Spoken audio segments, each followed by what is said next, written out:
The medieval times were probably one of the worst time periods to ever commit a crime. It was a time period where some of the most brutal and inhuman forms of torture and executions were used. This video is going to look at some of the worst punishments and torture methods from this era in no particular order. Hanged, drawn, and quartered. This was the statutory penalty for men convicted of high treason in England, particularly in the 13th century. The execution began with the drawing, where the prisoner was tied to a wooden hurdle and dragged by a horse through the muddy, waste-filled streets to the gallows, ensuring they arrived bruised and humiliated. At the scaffold, they were hanged by the neck until they were on the verge of death. The executioner would then pin the conscious victim to a table for the drawing of the entrails.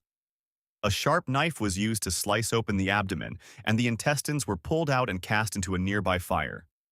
Often, the executioner would hold the victim's own heart or liver before their eyes.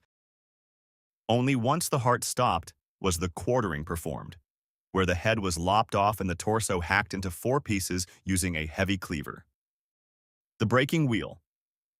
This punishment was primarily used across continental Europe, particularly in France and the Holy Roman Empire from the 12th century until the early 19th century.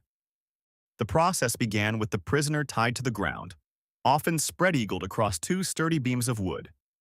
The executioner would then take a heavy iron-shod wagon wheel or a massive iron bar and strike the victim's limbs with calculated force.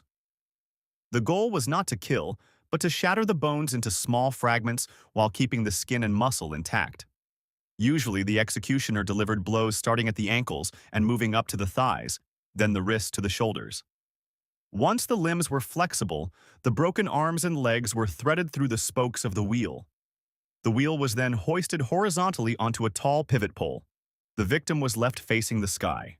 Death eventually came through a slow descent into fat embolism, dehydration, or being pecked apart by crows.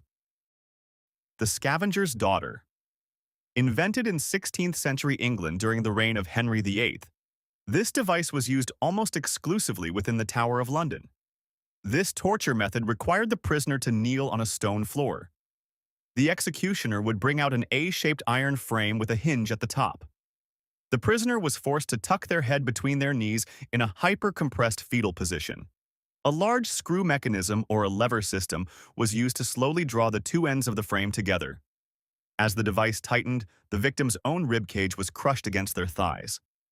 The pressure became so intense that the lungs could not expand, and the internal pressure forced blood to spray from the nose and ears. If the screw was turned further, the spine would often snap, or the ribs would puncture the internal organs, leading to a slow death by internal hemorrhaging. The brazen bull. While originally an ancient Greek invention, the bull lived on in medieval times up until the 14th centuries. Preparation for this execution involved preheating the belly of the brass statue with a small fire to ensure the metal was already hot when the victim arrived.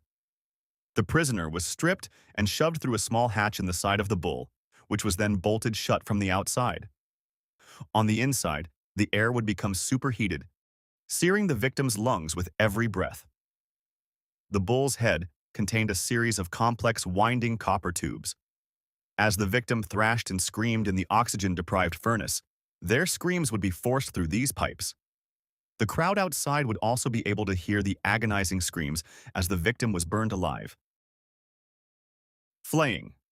Flaying was practiced as a symbolic removal of identity throughout the Middle Ages and into the early modern period, particularly in Europe and the Middle East. The prisoner was usually tied to a post or a table in a public square. The executioner would make a series of shallow incisions, typically starting at the top of the head or behind the ears. Using a specialized curved knife, the executioner would slowly work the blade between the dermis and the muscle.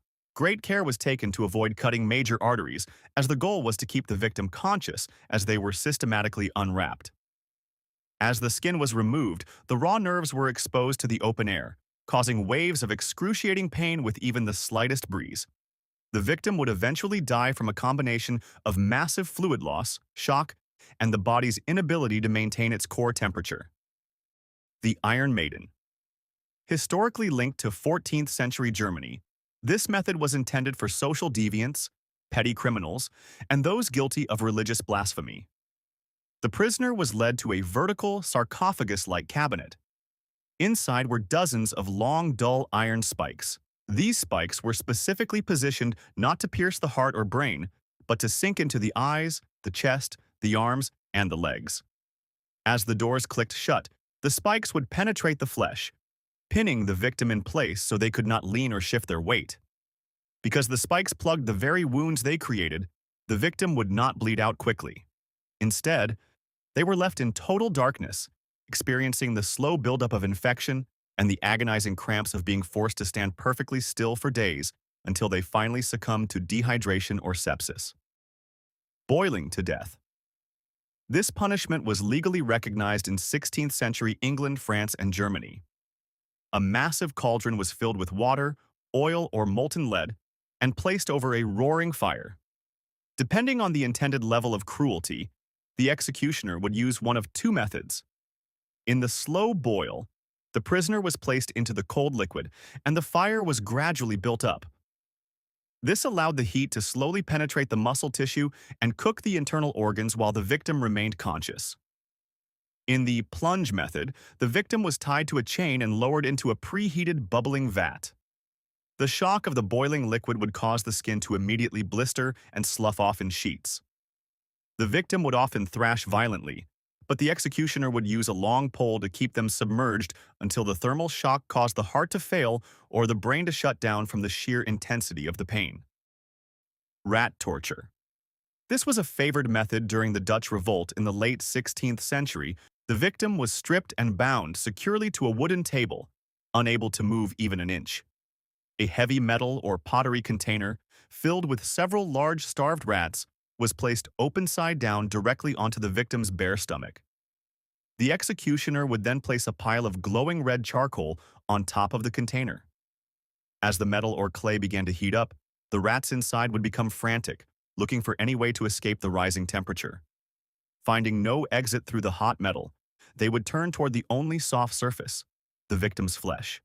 The rats would use their claws and teeth to burrow into the abdomen, eating through the skin and tunneling into the intestines and vital organs to find a cool refuge, causing a slow and grisly death from internal trauma. Scaphism. The execution began by placing the prisoner inside a narrow rowing boat, so that only the victim's hands and feet stuck out. The victim was then force-fed a nauseating mixture of milk and honey. If they refused to eat, the executioners would poke their eyes with needles until they complied. This diet triggered massive, uncontrollable diarrhea, which would begin to fill the bottom boat. The executioners would then smear more honey over the victim's face and limbs, particularly near the eyes and groin. The boats were pushed out into a stagnant pond or left in the hot sun.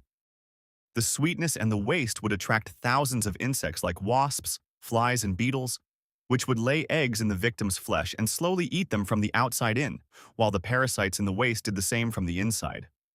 Death could take over 2 weeks.